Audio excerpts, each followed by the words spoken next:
you, boy.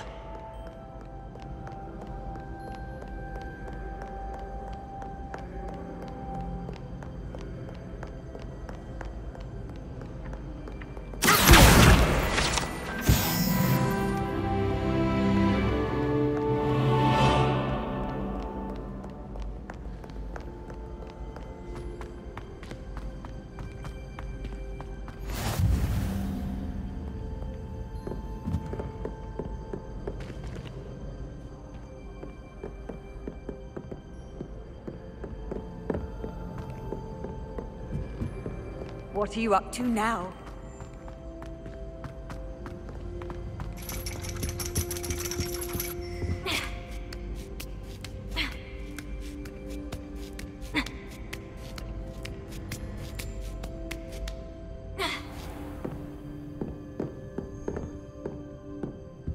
Revelio.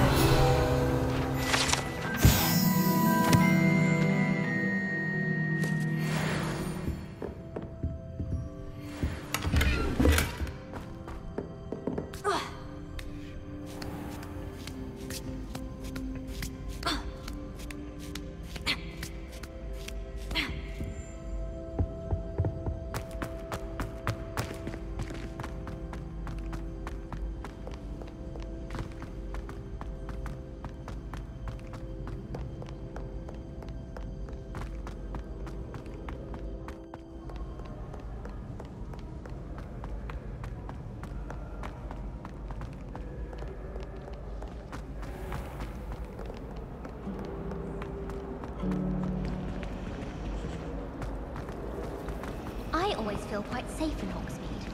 It's your own fault if you can't understand.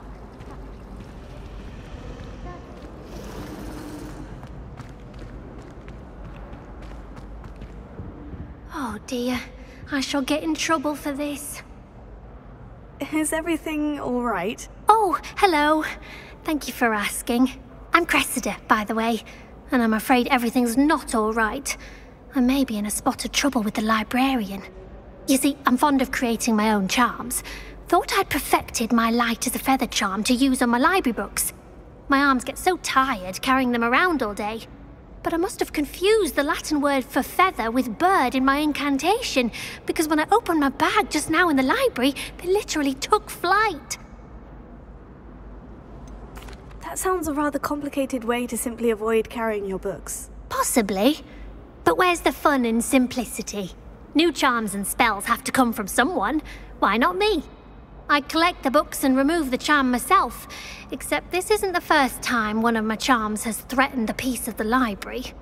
Our meet told Madame Scribner they were my books flying around, so she said that if I caused her any more trouble, she'd write to my parents. Perhaps you could get them for me. There are only 5. She won't be suspicious of a new student looking around. Why did our meet tell Madame Scribner that they were your books? Oh, to be perfectly honest, I don't think he meant any harm. I think he was impressed, bragging on my behalf. Amit spends a lot of time gazing at the stars, but he knows a good charm when he sees one. I suppose I could help if I have the time. Oh, I'd very much appreciate it. One of the books is my diary. I'd rather it not fall into the wrong hands. If you could collect them and bring them to me, I can remove the charm.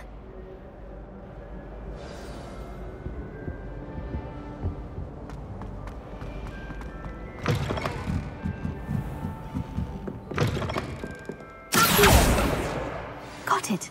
Only 4 more to go.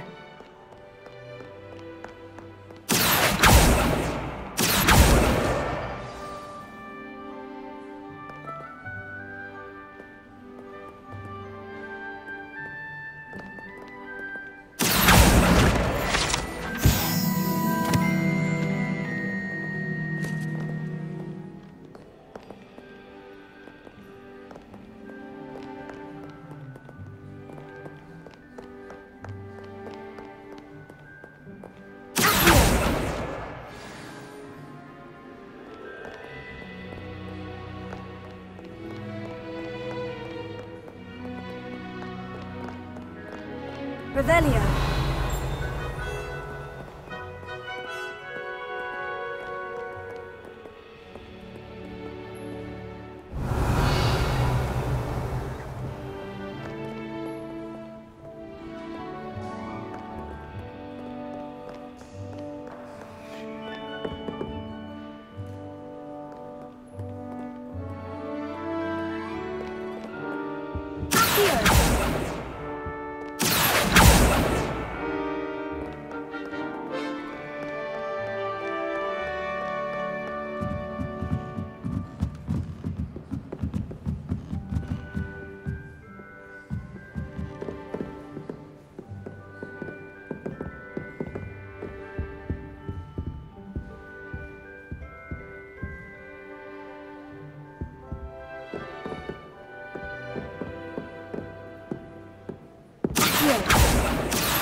That's the last book. Now to take them back to Cressida.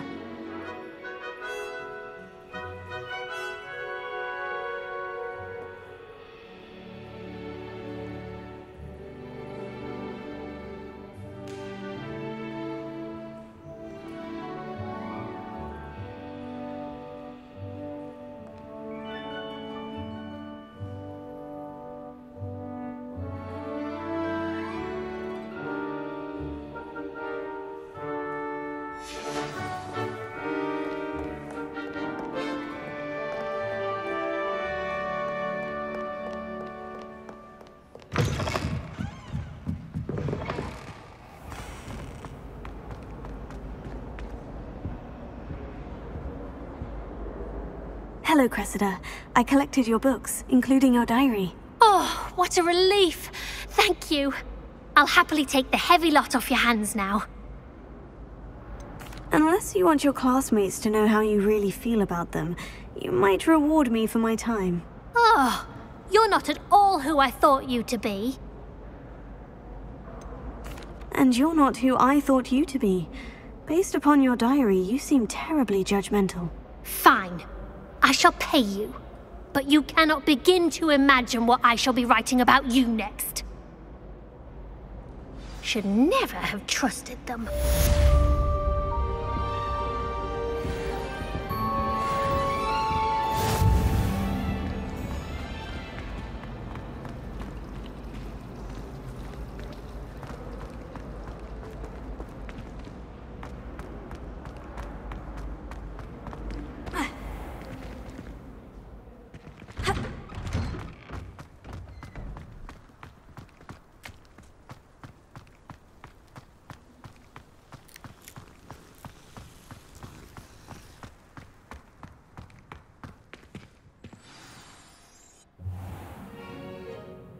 What about the room, Professor?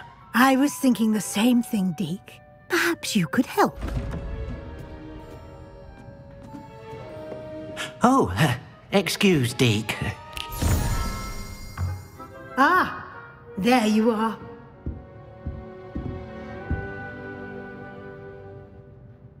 I trust your first classes went well? They did, Professor. I heard as much from Professors Hecat and Ronan. Seems Professor Fig taught you quite a bit before you arrived. I'd wager there's a good deal more to your travels here than what you've told me, isn't there? Have you and Professor Fig not discussed my training? He continues to be reticent about the details, mentioning only a few spells. Revelio, was it? And Lumos? That's correct, Professor. I see. Like trying to get a sonnet from a streeler. Regardless, you must continue to build upon what you've learned. In that regard, I've asked your professors to help hasten your progress with some extra assignments. I'm not sure I have time for extra assignments, Professor. You shall find the time. You'd be astonished to know just how much you don't know. In fact, Professor Ronan will meet you outside momentarily to assign your first one. Now, regarding the trip to Hogsmeade I mentioned earlier, we've arranged to replace the supplies lost on your way here, including seeds, potion recipes, and spellcrafts. Thank you, Professor. And Mr. Ollivander will connect you with the perfect wand. You've managed your classes well with a borrowed wand, but you'll find the magic you cast with your own wand to be far superior. Can you tell me more about the potion shop, Professor? J. Pippin's Potions stocks a wide array of potions ingredients, although they rarely sell recipes. Professor Sharp asked that they have a couple of particular recipes on hand for you. I've never heard of a spellcraft before, Professor. What is it? A spellcraft is a recipe of sorts used when conjuring objects. I shall explain more about them when you begin working with transfiguration magic.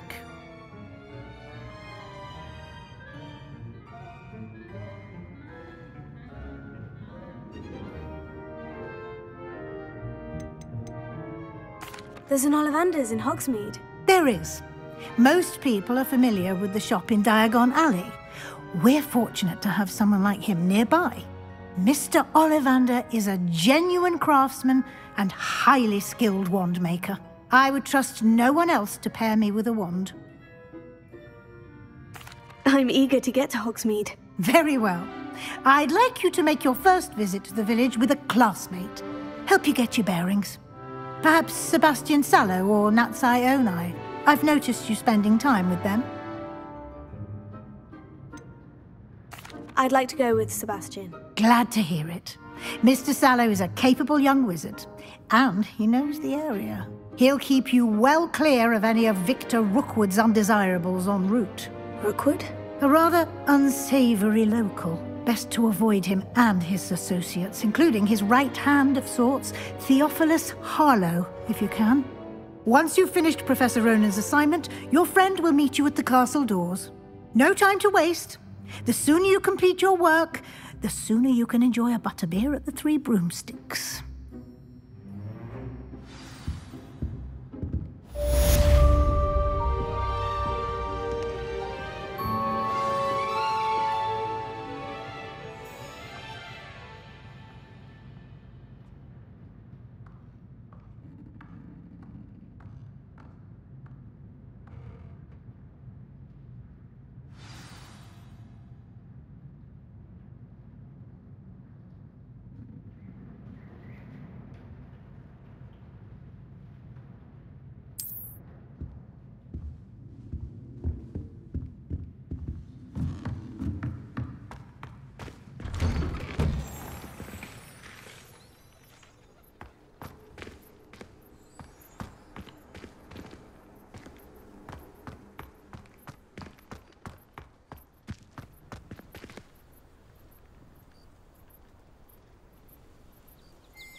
Ah, there you are.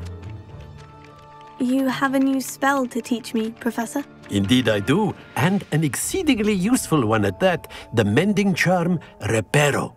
Fixes things right up, makes a broken object good as new in the blink of an eye. It seems as if that might come in handy. More frequently than one would imagine. As Professor Weasley mentioned, I am not the only one who will be teaching you spells outside of class in an effort to catch you up with your peers. A number of your professors have agreed to do so as well, but first, each shall ask that you complete a few preliminary tasks to hone your magic. I have arranged some for today. See them through and then report back to me. We will have you casting Reparo in no time.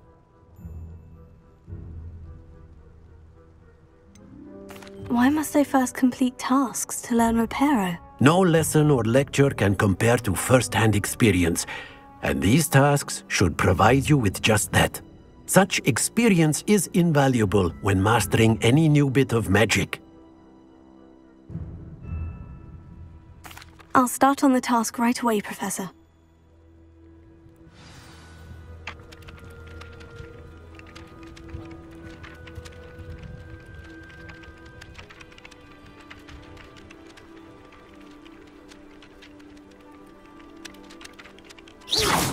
Whilst I'm impressed by your wand work, I would suggest you set your aim a bit further from your professor. Got it.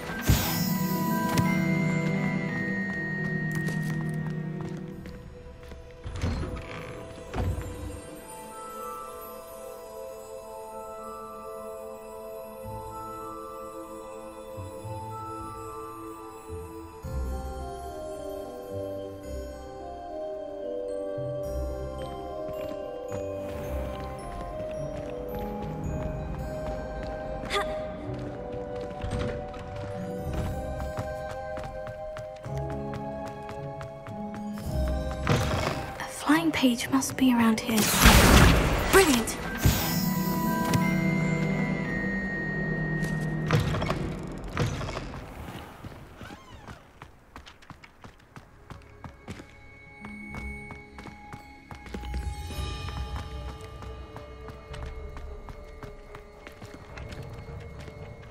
I trust the preliminary tasks weren't too much trouble. I completed the assignments, Professor. Marvelous. You clearly know your way around basic charms. Let us give the old mending charm a try then, shall we? Remember to be deliberate in your enunciation and movements. I want to see some vigor. Now, wand at the ready. Yes, sir. Remember, your wand is a conduit of your magic.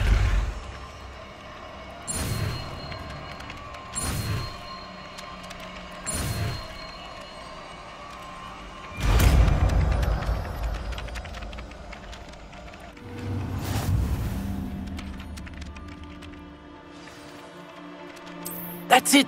Very good. If you would like to practice mending something, have a go with that broken statue in the alcove by the water. It allegedly symbolized heartbreak. Perhaps a jilted lover thought it too accurate and lashed out. Reparo. Nicely done! Works like a charm, doesn't it?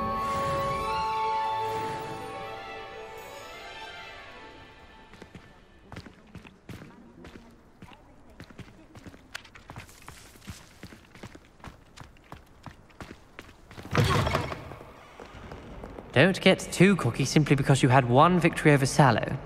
He never backs down from a fight. Might some kind soul help me? Are you alright? Don't you know who I am? Zenobia Noak, the girl whom everyone at school hates for no reason.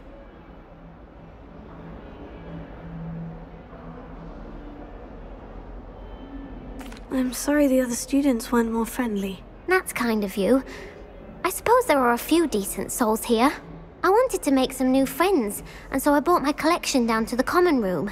My gobstone collection, that is. I was hoping someone would want to play. Are you familiar with gobstones? Little balls, like marbles. Grand game. And if you lose, they spray you with a foul-smelling liquid.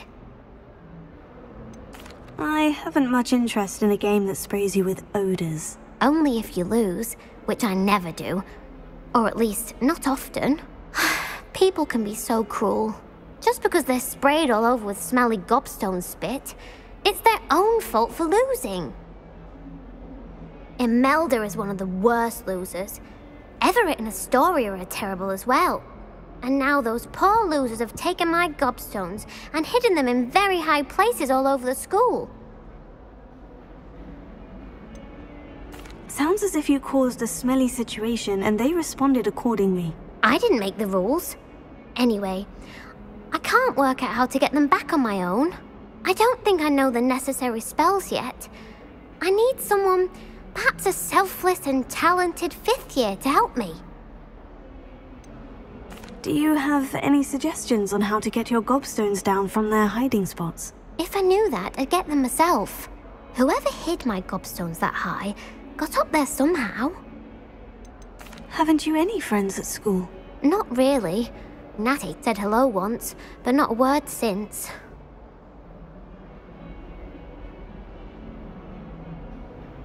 I'll see what I can do. I'd appreciate the help. If you do find all of my gobstones, do come and see me again. I'll be back to playing Snake Pit and Jackstone by myself in no time.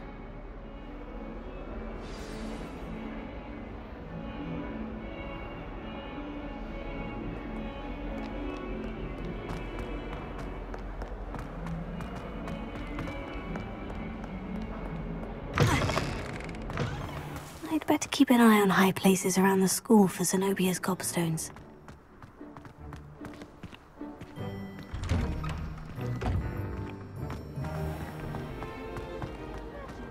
Solving a riddle that I mentioned, and then...